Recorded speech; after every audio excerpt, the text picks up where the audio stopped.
Welcome to Lydia Fenet's Claim Your Confidence, a podcast that will introduce you to the most powerful women in the world as they talk about their own confidence journey. No matter what obstacles you face, Claim Your Confidence will inspire you, motivate you, and give you a roadmap to live the life you want. So, are you ready to claim your confidence? Welcome back, everyone. I could not be more thrilled about the interview I'm having today. And first and foremost, as many of you know, I love color more than anything in the world. And Stephanie Horton has already won my heart over because she walked in wearing this absolutely stunning multicolor dress. So thank you so much for being here, Stephanie, and thank you for showing up in such a major way. No, thank you so much for having me. Excited to be here and, just getting my confidence going with my color. Well, you're here to claim it, so let's do it. Yeah. I want to tell everyone a little bit about your career, because when you look over the span of your career, there is one thing that comes to mind, and that is growth strategy. You have had a career that has spanned some of the top companies in the world and just keeps evolving, which is so amazing. You're currently the Global Consumer Marketing Director for Commerce at Google. But before that, you've had jobs as varied as the Chief Strategy Officer at Alexander Wang. You've also been at the New York Times, Vogue, Shopbop. I mean, you've been to Farfetch, you've hit tech, you've hit fashion, you've hit sort of the commerce side of all of it. And I can't wait to dig in. Where did this all begin for you, Stephanie? Where did you grow up? This all began on the south side of Chicago, Right, with my mom and dad. And I think, especially when we talk about confidence, I still look to my mom. Mm-hmm. My mom was the person who got up every day, got dressed, full hair and makeup before she went downstairs. Yeah, way. You know what I mean? Like, she would not arrive in the kitchen until, she was ready to go. And I think, she was always that person that you looked up to, who, this is going to date me, but, if something went wrong somewhere, she'd be writing a letter, She had things to say. Yeah, she had things to say, and she was going to set it right. But, I think she was always a person to me who exuded confidence and knew what she wanted and was very clear about, articulating it. That's and amazing. I think watching her growing up kind of really formed my personality. And my dad the same way. My dad's different. Like, he's more quiet, but he's very hardworking. Mm-hmm. Like, he retired literally with 3.5 years of sick days that they had, because he just did not miss work. So I think, work ethic from my dad, but I think personality and, just really being sure of myself from my mom. Yeah. So did your mom work, or she worked in the home, or she worked both? No, obviously? My mom worked. She worked a lot. Like, so my mom was in the healthcare profession. She was a nurse. And she also did a lot of things on the side, though. So she ended up working with the school system. She did a lot of things with Larabita, which was a hospital for asthma students. She created a lot of healthcare programs in the city of Chicago. She did a citywide health fair for the uninsured that would happen at a church every year. So kids can come get their physicals, their glucose, you can get your vision, and, adults too. So she really was that person who championed, I guess, the underserved, which was also something I took back from her. Yeah, but no, she was working always. Always. Yeah. I love it. Well, they always say, and I'm sure you would feel the same way, if you want something done, give it to a busy person. Yeah. I truly often feel like if you look at a to-do list with 2 things on it, you'll sit there all day looking at it. Whereas if it has 25, you just start punching them out. Exactly. So you grew up in the south side of Chicago, and did you stay there your entire childhood? I stayed there my entire childhood. My parents, I grew up in an all-black neighborhood, predominantly black neighborhood, and I think my dad especially was really adamant that, this is where we were staying. He did a lot of advocating for, making sure we had, like, the same amount of drugstores as, like, majority neighborhoods, and, advocating for parks, and, he was an educator. Like, so I think, it was really important to him that you understood where you came from, and that we stayed where I was. I went to a private school, so I, early on really had a juxtaposition of, like, coming back home, but going to school where I was probably one of 10. Yeah. So I think early on I had that adjustment, I think, which has really also helped me with confidence later on. Yeah. I wonder, even at that early age, were you, when you were going home, but then going to a private school during the day where you're one of 10, how does that affect your confidence? I mean, I think it's funny because growing up, I didn't notice it. I didn't really know. Like, I remember my mom put me in this organization called Jack and Jill, which was like a Black organization where you did these activities every month, because I came home one day singing the dreidel song. Yeah. And she was like, okay, I think you need to figure out that's not what you.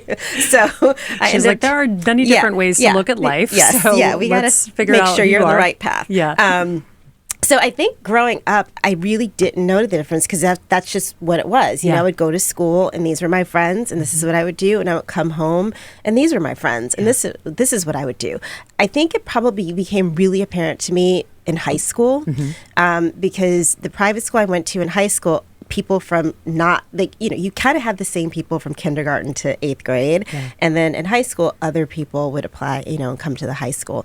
And I think that's when I realized, like, oh, are things supposed to be this way? Or, and also, my friends who I grew up with on the South Side were at other schools that were like a lot more integrated. So I think at that point, I mean, the school I went to was diverse, but it definitely wasn't like a 60-40 situation. Yeah. It was more like a 10, 15, 85.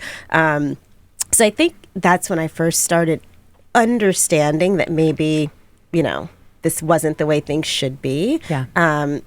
But it wasn't really apparent to me until I went to college, because I went to University of Michigan, and it's a big school with a fairly big Black community, but that was the first time that there were actually affinity groups. And, you would join, like the lounges in your dorm, which were affinity groups. And that's when I was like, wow, we really are in the minority, and to feel comfortable here, I really do need this group, because now I'm a little bit out of sorts. Yeah.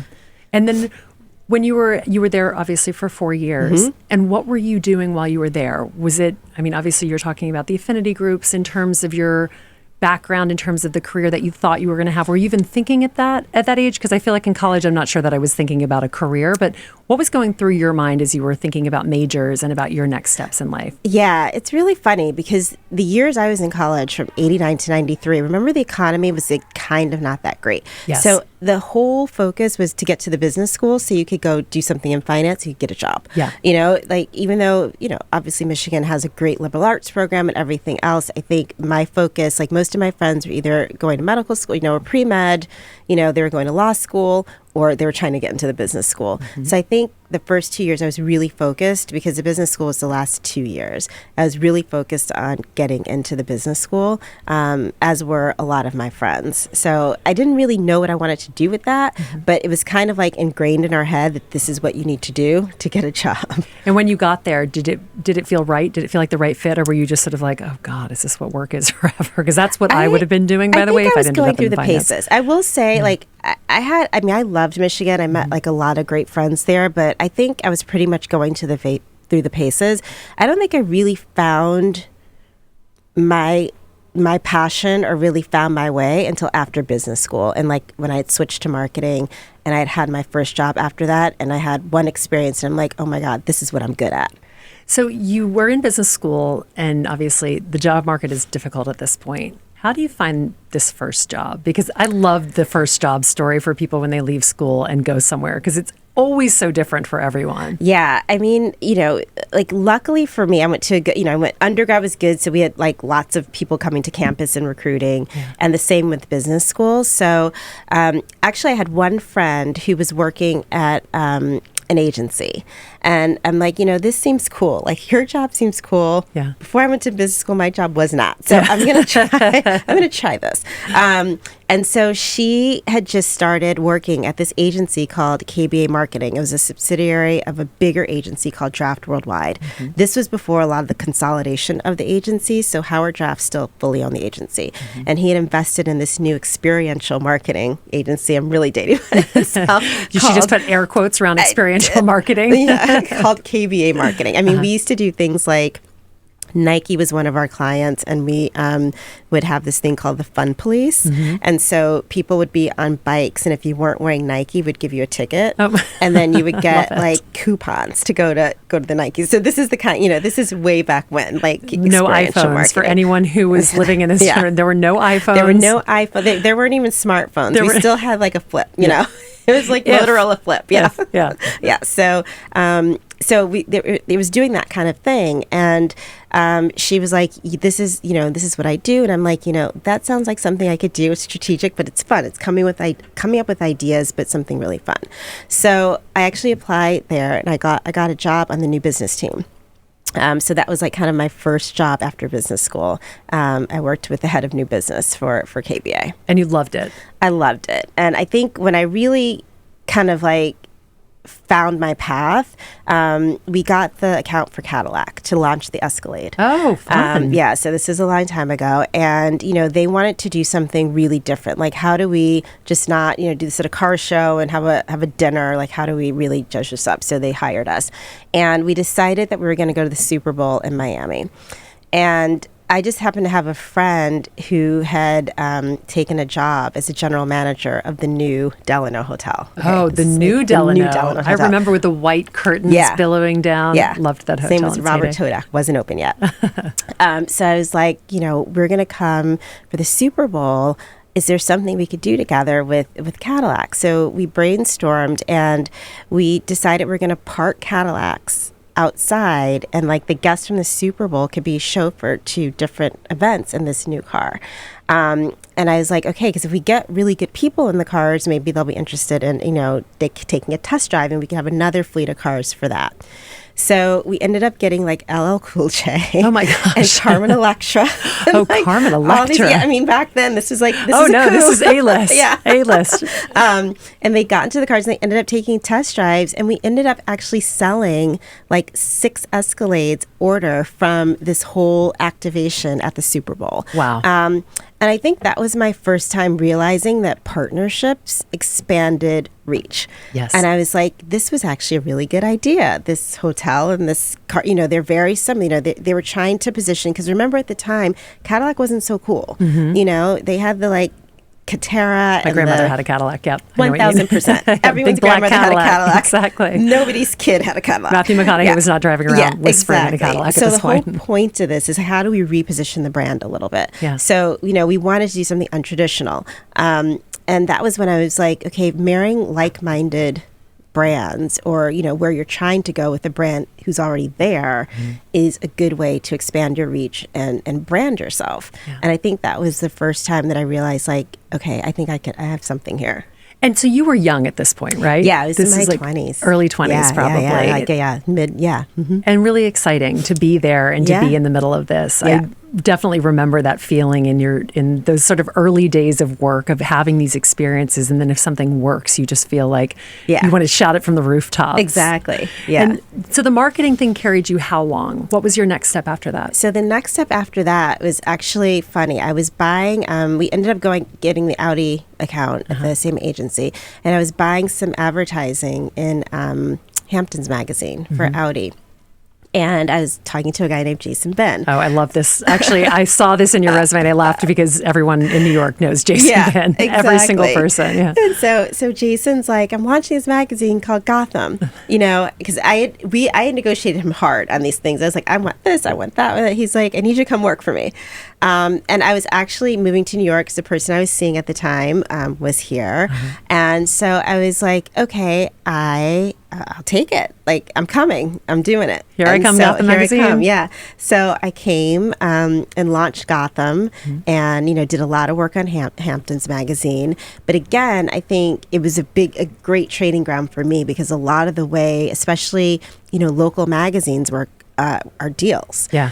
So for me, it was like, okay, how do we get more pages, but also create added value for all of these people? So I ended up like Jason, because Hamptons Magazine was a sponsor of Hamptons Polo, I was like, what if we take all the days we have, but actually give them to advertisers, so they could have their own, they could have their own branded day at Hamptons Polo. And we ended up selling a lot of pages that way. And I just coming up with ideas like that. We ended up doing something with the Legally Blonde premiere. I think, again, just reinforced like, okay, this, partnership thing is a really good growth vehicle. But also I think I just started really finding my stride about what I was good at. And I think that was probably the turning point of my career and, giving me confidence to go from job to job because I knew what I was good at and I knew what I could do and I knew what I could offer. So I think I was also good at turning down things that I knew that that's not my lane. And that's not my so jam. important because I think there are so many people, and I would say this very heavily female as well, where we tend to want people's approval and therefore we continue to say yes. I can say this even probably in the first decade of my career. I can't even tell you how many times people would say, well, could you do this? And they just keep adding it on. And now I have a running joke with friends who are consultants about scope creep where, you start something and then there are 50 things piled on. It's like, let's refer back to the contract is something I often say. Happy to help. Let's refer back to the contract and see what of this is actually supposed to be part of it. I mean, if it's helpful to me, happy to do it. Exactly. I could do, but if it's helpful to you plus, exactly. I don't know so much. But if it's like not, and I don't know what I'm doing, it's a no. It's a hard pass. It's a hard pass. So Got the magazine, Hamptons Magazine turns into... So that turned into actually the New York Times. So I think not small brands. Yeah, not one of them, brands. Stephanie. Yeah. So I was with Jason, I think, for about a year and a half, which is, that was good. But, we're really close. We're really great friends now. He's a great guy. But, I think at that point he was like, now we're going to do LA Confidential and do this and that. I think, my focus was like, what can I do next? I felt like I'd done that. So the New York Times is actually looking for someone to migrate all the classifieds online, as well as do some diligence behind T, a new concept they had called T, and a new concept that they had called Thursday Styles. So I kind of went back to my finance roots a little bit and went to do diligence on all of these things. So it was like, there's Sunday Styles. Would another style section cannibalize the advertising revenue there? Or what could we offer there that we're not offering on Sunday? T, do we need another magazine, in the marketplace? And if we did, what would be the offering? How would we position it as a newspaper? Like, what could we offer that like a Vogue or so wouldn't? So it was really great work. And also, at that time, you were still looking for the paper jobs and movies and things in the paper and circling them. They weren't online yet. So that was huge for me because, we did that whole migration from the paper to nytimes.com and ended up branding the whole sections like Job Market, the new movie sections. I did a whole campaign for it, soups to nuts. So back then radio was still really strong, TV, outdoor. So that was I think my first foray into spending a big, pretty healthy budget on a launch. And I think, again, for me, I was like, how can we make this cooler? So I was in Starbucks one day and I'm like, there's all these people here looking for jobs. Like people would be on there, and I'm like, wouldn't it be cool if we started some sort of series to promote our new online job market, at a Starbucks? So I literally went to the manager and I'm like, how can we do this? He's like, well, you have to call the, I can't, Like, this is Starbucks, He's like, ma'am. He's like, I don't make any Yeah. I'm like, okay, got it. So I ended up calling the regional person who ended up putting me in touch with, someone in Seattle. And we kind of came to a cool agreement that we'd start with 5 events at a Starbucks in New York. And we would invite people. I was like, we'll take care of the panel. So I would have a panel of hiring managers. And we would put the notice out. They did it through theirs. We did it through our channels. And people could come, basically hear all these hiring managers talk about jobs and ask them questions. And afterwards, they had the chance to actually pitch themselves to these people. And so we did one, and we thought we were going to get 50 people and 200. We couldn't even, it was fit them all. Yeah, we couldn't fit them all. And by the third one, the news ended up coming to cover it. And then we decided to do it more locations. By the end, I was doing them in 8 markets. Oh my gosh. Across, and then we started verticalizing them. So we were okay, now we're going to do the, kind of DC. I remember I was this is so weird, the FBI, the NSA. Oh I'm in with it's very Washington, isn't it? obviously, in DC. The Senate, one for the Congress. At the DC, local DC Starbucks. That's amazing. But they ended up being really great. And obviously it tied back to the site, and people were going on the site to find out where all these things were and using the site. Yeah. So again, it was like, how do we marry things that may not seem to be really obvious partners, but could really make something cool if they come together. It's so funny. I ran partnerships for Christie's for 11 years. I started the division for the company. Yeah. And I have such a partnerships brain. And as I listen to you speak, I think about all of the people who've worked for me over the course of my career. And it's amazing because it's such a specific skill to be able to see something that very few people understand. But I always say it's like 3D chess. You're looking at a board and there are things coming in from every direction. And somehow you can always find the center. But I also love that you keep coming back to the word cool, because I've loved that about events always and activations. It's like, does it have that would I go factor? That is my, I actually asked the team, that's my like literally litmus test. Yes, exactly. I'm like, do I want to be here? Yeah. Or if I was tired, would I go? Exactly. And if the answer is no, I'm like, we didn't do it right yet. We have to keep going, It's so true. because, people are busy. No one, and especially now, having been a CMO and a CSO and knowing, how busy or how many things you have to go to, like when you get all those lame invites, it's like, I don't know. No way. Hard pass. Yeah. Someone once said something to me, which I've taken and I really use this now. If someone handed you that invite right now, today, would you go tonight? Yeah. And that actually, especially when you factor in families and all of the other things that could go, would I go to this tonight? Yeah. There aren't actually that many things that you would, especially as a woman, have to go home, find a dress, get all, put your makeup on, put your heels on, go. Putting on all the right things. Actually, when I got the invite for your book launch, I was like, oh, cool place. Yeah. Seems cool. Oh, thanks. I'm going. No, but literally, it's like, I'll go.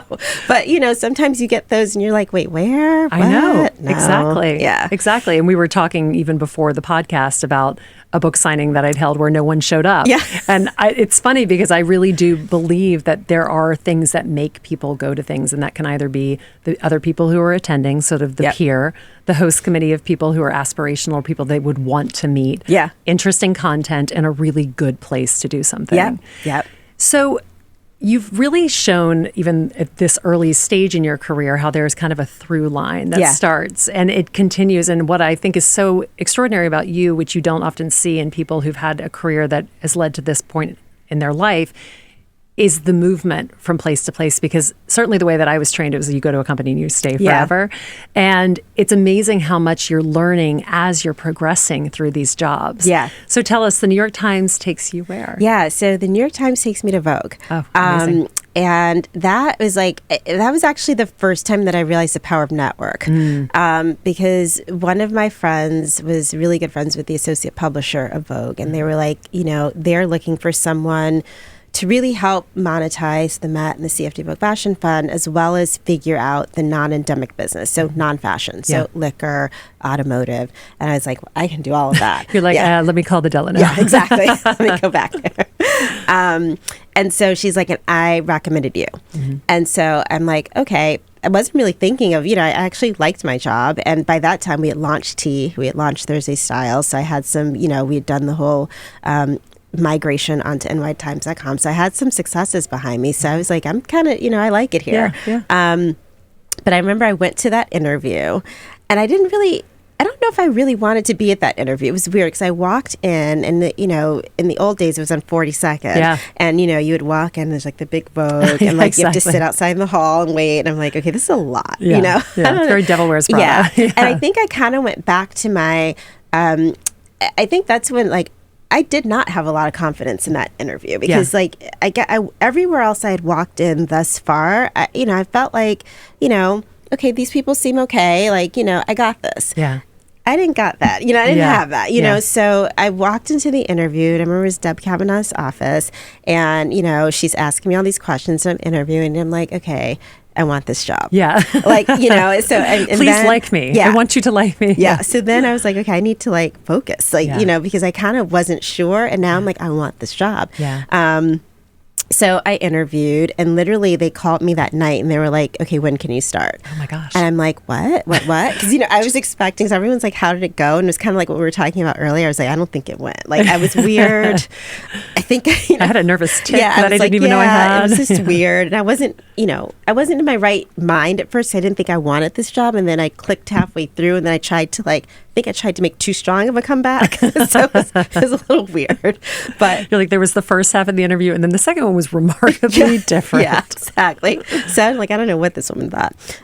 But yeah, so then I ended up giving my 2 weeks notice and landing at Vogue. And I think that was a really good turning point as well. Yeah. I got to do so many great things. I mean, we did the first CFDA Vogue Fashion Fund show and event. It was basically, I got the first ever sponsor, who was Lexus, and they signed on. We did that show for them for like 4 or 5 years, and then it went on to Cartier, and we moved it to Chateau Marmont, and then it was fancy because it was in LA. Yeah. But wrote the first sponsorship proposal for the Met. I created this series called Evenings in Vogue for our non-endemic advertisers. So basically, if you were a car or liquor, you could like showcase your product at this event. Yeah. But I did it all started, we needed to do something in Chicago.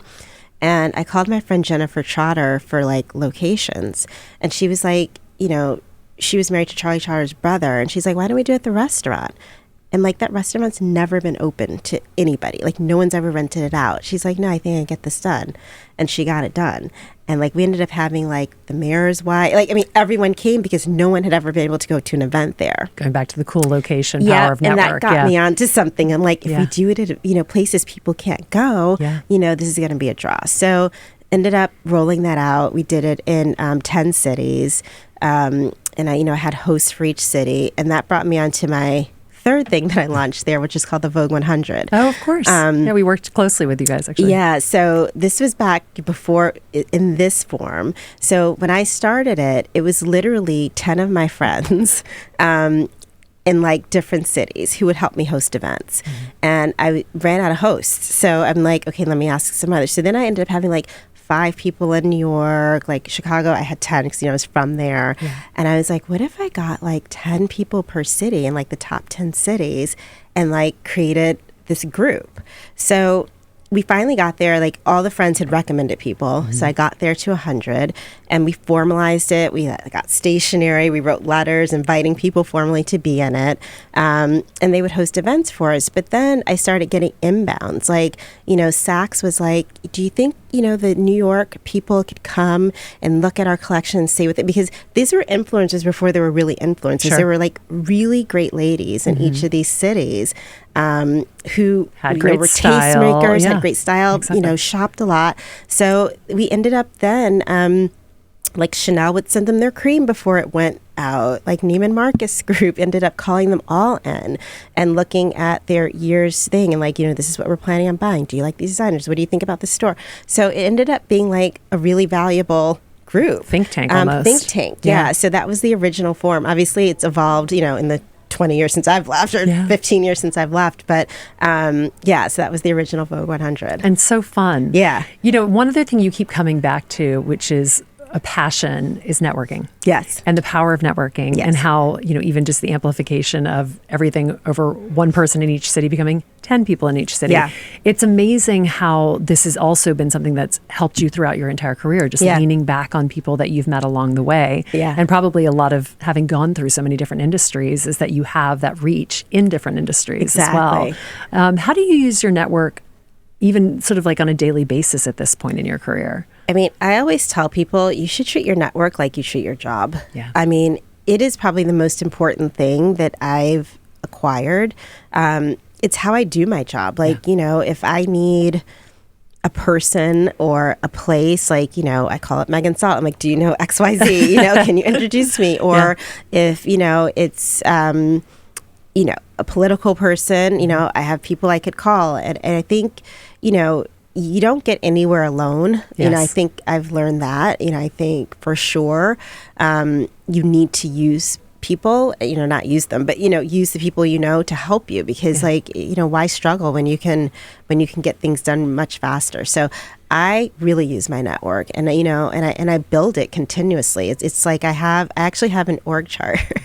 And I'll tell you, early on, I had a really great boss. Her name was Diane Seifer Conrad, and that's what you called her. not Diane, not Miss Conrad. It was Diane Ziever. Conference. And she was like, you need to treat your network like you do a job. And so there was an org chart that she created, had 5 people on it. It was like a mentor, a sponsor, someone that you look up to, the person, the reach person that you want to meet, and then someone outside the company who's important to you. 5 roles. 5 roles. Write that down, everyone, if you're listening. Yeah. Pull out a piece of paper or your phone if you're younger and put that on there. Yep. And so you fill in those 5 roles. And so I started doing the exercise, and over the years, it's like there's people under each of those roles. So now I have probably 4 sponsors, 10 mentors, like some are longer than others. And you can't grow the list too much because these are people you need to protect and stay in touch with and, make sure you can't call them up after 10 years and not hearing from you. Right. So, you need to nurture this group, but it's a group that I've grown and have become really, really valuable to me. And there are people who tell me I think you stayed there too long, or when are you going to join a board, or why aren't you doing this? So I think, and they've also helped me get jobs. They've recommended me for positions. That's how I got my Alex Wang position and actually my the CMO position at Farfetch. I want to go back to your career, but I also want to say from what you just said about networking, one thing that I think is the most important part about networking is what you said about not waiting 10 years to get in touch. Yes. Because I do sometimes think that people don't understand that networking is an ongoing process. And a lot of people think that networking means when you need something, you reach out. No.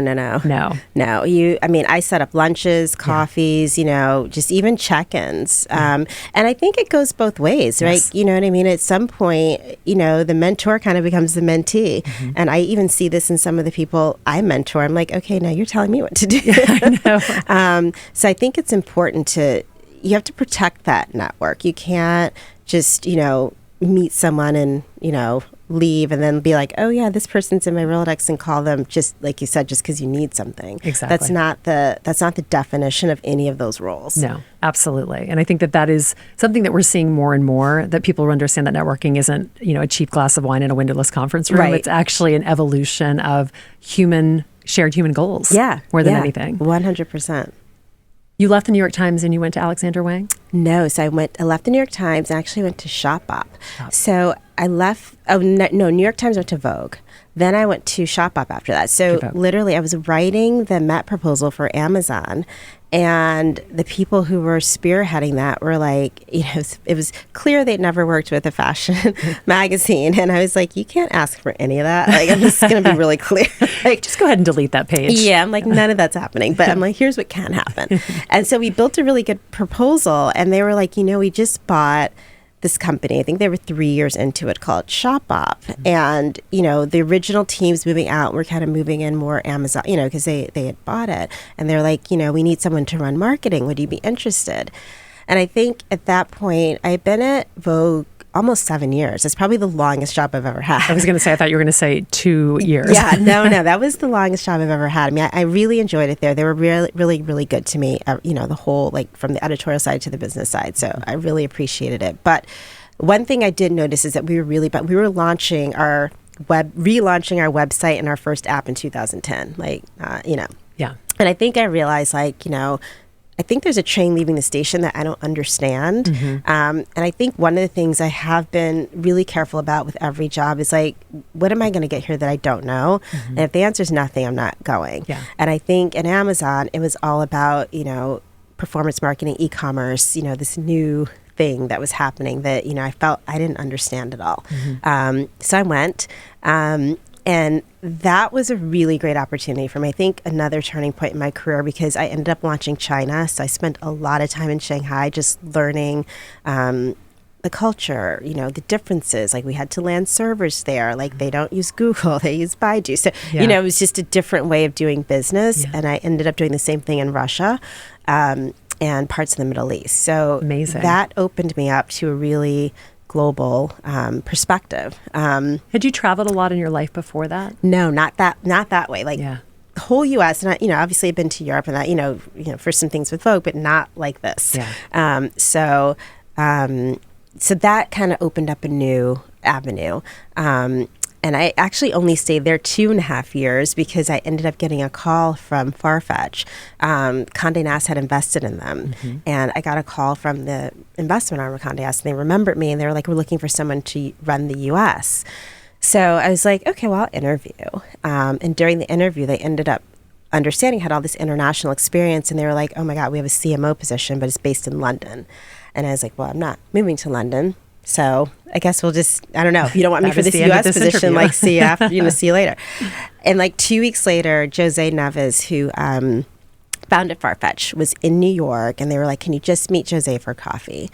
And literally after that coffee, I was packing my bags and moving to London. Like putting him on your org chart. Yeah, he's on my org chart. Like he is forever on my org chart. But he was so prolific. He was such a visionary. And, even though like I didn't really understand who he was talking about, I was like, I want to be part of this. Yeah. So, and I went, for a decent pay cut, but like a lot of equity. Yeah. So it was a chance. Kind of like I'm moving across the country, but I believe in this guy and I believe in this business. And so I went and it paid off. I mean, that was probably one of the biggest jobs I had before this job. Yeah. When I went, we had like 1.5 offices. I think there were like 200 people in the company.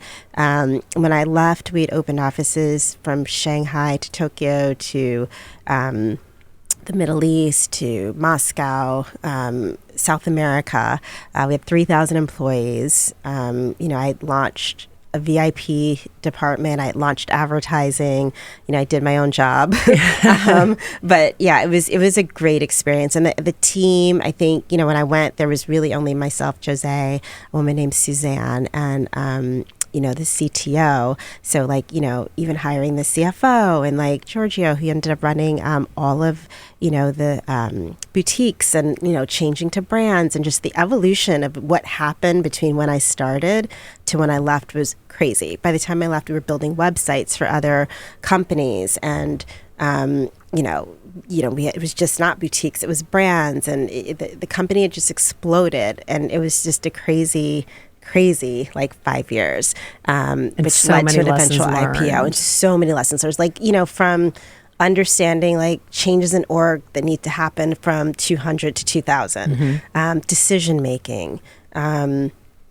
It was just it's just you're learning as you go. Like none of us really knew what we were doing. Yeah. So we would open an office and be like, "Oops!" Like we didn't. Like, whoops! This is kind of missing here. Yeah. So and then doing it in countries that like hiring a country manager, and so it was creating a job you didn't even know that existed before you arrived there. Exactly. And so and understanding culture, like I remember opening the Tokyo office, and no one would push back, whether you're wrong or right, just because it's a different mannerism. So I had to learn to really communicate and be like, I can be wrong. Yeah. Actually, I probably am wrong because I don't really know. I actually don't know what I'm talking about right now. Here. Yeah. So I need you guys to tell me, and just understanding the different nuances in culture and how people work, became really important. It is such an amazing thing to work outside of something you're familiar with and the traditions and the roles. And I can say we worked a lot in Brazil for a period of time. And I remember doing an event, and the women who ran the office, who I could not have loved more, said to me 100 times, "We don't use place cards here. We can't seat people at a dinner." And I was sort of like, I've run events here for at this point. Yeah, I know what I'm doing. Yeah. 2 decades. Like, we're fine. And there was a massive rainstorm. It was in São Paulo, which apparently in São Paulo means that everything stops. So if you have an hour of traffic, it becomes 3 hours. So people don't go out. Why would you go out? It's going to take you 3 times as long to go. So we had a downstairs and an upstairs to a restaurant. And eventually what we had to do was throw away all the place cards because half the people didn't show up. We closed the upstairs of the restaurant so they didn't even know there were tables there. Oh my God. So it only half the party showed up. And they said to me afterwards, after many drinks, "Do you understand now why we don't use place cards?" And I've never tried to use a place card in Brazil again. Yeah. The lesson was learned. But it is such an amazing and humbling in many ways, I think, experience that really makes you think. Travel to me is always such an incredible amplifier of what you don't Yeah. know, but it also forces you to realize that there are different ways of doing things that are right in their own way. Exactly. And I think it's a good lesson to know that you don't always know best. Like, I Absolutely. think your active listening skills need to be Really ramp amplified up. because I think, I am a confident person Yes. and I'm also a very direct person, which, can be good and bad, So I think it did teach me the lesson that I need to step back and read situations a little quicker and better and not be so, look, I know, I've been to this rodeo. Yeah, Like, I've step been aside. here for almost a day. Yeah, I know exactly. everything I know about what your I'm doing. country Yeah. and culture. Everyone's like, no, you don't. Yeah. So what brought you to Google? So Google, interesting. So Marvin Chow, who runs all of marketing, consumer marketing for Google, called me probably when I came back to the States, was working at Alexander Wang, and I got a call from Google.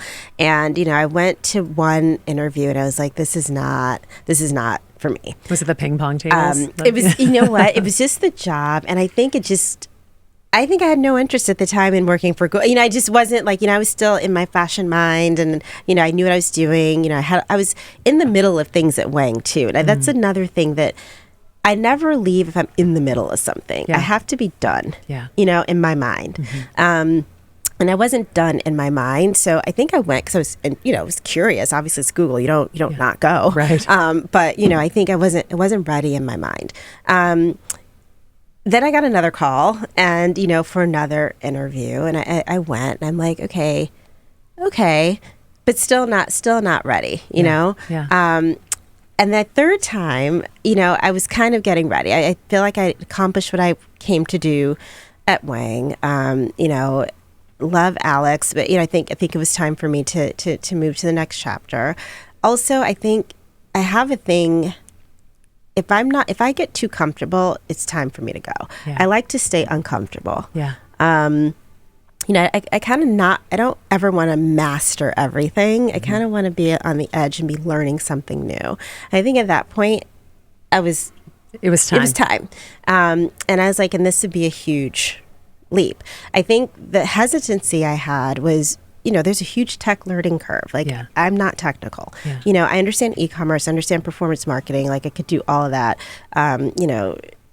anytime. But, working with real product engineers, like, it's different when you're at an e-commerce company. Yeah. I didn't really know about that. So for me, it was important that the job that I took, I had really good functional knowledge, because another thing for me, I just want to be able to add value immediately. So when the shopping and commerce job came up, I'm like, okay, I don't know what I'm doing at all on this side, but while I'm learning, I feel like at least I can offer some sort of value on like the retail and the customer journey and, the product side, of things, which is like how people are shopping, what they want.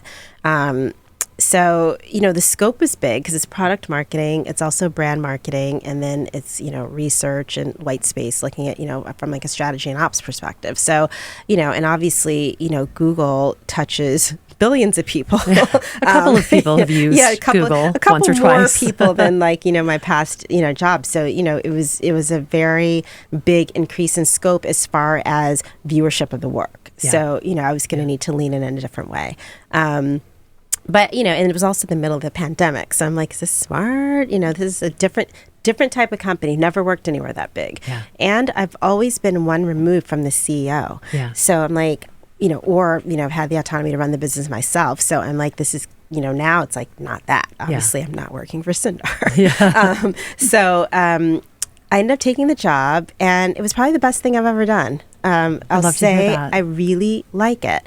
I have the autonomy I need. I think it's the first job that I've had that has real purpose, that we've been able to do things that you can see the impact that it has on people, and the products that the engineering and the product team create really do help people find what they need, or, it helps a small business, or we can expand the reach of somebody's, business. So I really have enjoyed what I'm doing. And, the same on the travel side. Like, you can see your results, which is great. I love, too, when I was reading through the notes before the show, that you've brought that community element that you were talking about with your parents at the very beginning into your new job, working Yes. with Aurora around the 15% pledge. Do you want to talk a little bit about that? Yeah, I mean, that part's always really important to me. And I think, as you get older, you feel like you should be doing something else. You got to give Absolutely. back. And I think, Absolutely. both of my parents, that's like a huge part of their lives is charity. Like my dad still every Monday goes out and gives food to the homeless. Yeah. So I think it's just a really big part of my family. So, when I saw the chance to have this platform, and I think one thing about Google is they're amazing at really looking at underserved populations across business units and really figuring out, okay, how can we, because, the ecosystem's not good if it's only one set of businesses. Right. Like you need a variety set of businesses. So, Aurora, after George Floyd obviously started this 15% pledge, and I always thought it was interesting, and I've known her from the CFDA, but I was like, how can we help her expand this? Because obviously she has the businesses taking the pledge, but you also have the businesses who are in her database who at times, like sometimes can't even get to the pledge, right? Because of supply chain issues, pricing, maybe they're not noticeable online enough, but like very reasons. So I'm like, how can we help train them? So the first iteration of our partnership was really us sponsoring their database and all the businesses in it and doing 3 trainings a year on, e-commerce, like Merchant Center, like how do you use Google Analytics? Like how can you improve your business so that when it comes to you giving 15% of your product to Sephora, that you have the line of sight on how to do that and be successful at it. And then this year we actually expanded to do an inaugural award that we gave $200,000 to one of the businesses. And so people, we had thousands of entries. I'm sure. Which was, I think we weren't expecting that because all of a sudden we were like, oh, we got to go through these. It's back to that Starbucks moment where people are beating down the door. It really was. We were like, but I mean, the thoughtfulness that people put into their videos as far as like who they were, what their accolades were, how they were going to use the money, like what their challenges were. I mean, it's like you want to give it to everybody. Yeah. But so we ended up giving 5. And like literally in the gala, Brandon Blackwood, who's a designer, ponied up and gave another one, because I think everyone was just like, oh my God, this is such a great feeling to see these business owners go on stage and, be excited about this. And I think, the great thing about the pledge, and I think why we partner with them, is that you could see that some of these businesses will be viable. Like that's the whole point, right? Yeah. It's not going to be good if no one's successful. Yeah. But I think there's some really pending success stories there. It's amazing. You're like Shark Tank. You created the Google Shopping Shark Tank. Well, it's so funny because Emma Greed's on their board, who was on Shark Tank. Right? I love that. Well, Stephanie, I could talk to you all day. Yeah. I've already gone over my time by far. So thank you for spending this much time telling me your story, telling us about your confidence journey. Yes. Can I ask you, where can we find you? I won't ask where you're going next because I don't want to get you in trouble with Google, but I think the countdown is on, guys. So you have to make sure that you take good care of her. Where can we find you? You can find me on LinkedIn. It's to Stephanie Horton. I'm S. Horton 007. Ooh. I love James Bond. I love it. On Instagram and Twitter. Fantastic. Yes. Well, we will all be checking that out for sure. Yes. Thank you again for spending your time with us today on Claim Your Confidence. Joe, thank you for always doing the best producing in the business at Newsstand Joe. Studios and to Rockefeller Center for giving us this amazing podcast booth to podcast out of. I want to leave the listeners with one question because, Stephanie, you talk about getting comfortable with the uncomfortable and how that's been such a huge part of your career, moving before you're ready in many ways. Yes. What are you guys doing to move before you're ready and get comfortable being a little uncomfortable? Shoot both Stephanie and me some love in the Instagram. Let us know what you think. Slide into the DMs. And for everyone who's listening, thank you for being here. I look forward to welcoming you back next week. I'm Lydia Fenet, and this is Claim Your Confidence. Have a great week.